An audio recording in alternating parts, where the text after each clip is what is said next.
Alaitasunez hasi da iraileko lehenengo ibilaldia.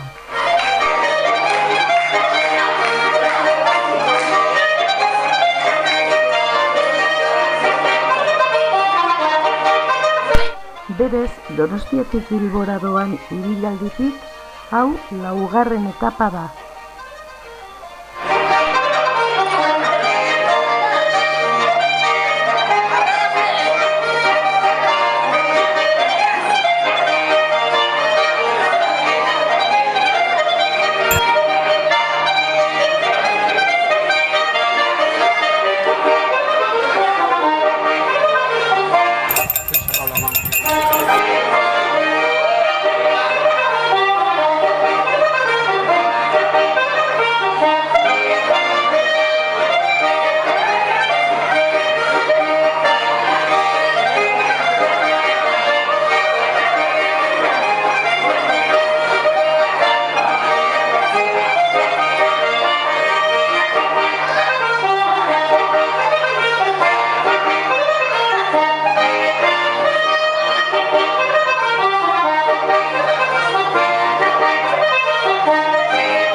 Aldapan gora aldapan behera, Bergaran bukatu dugu gaurkoa.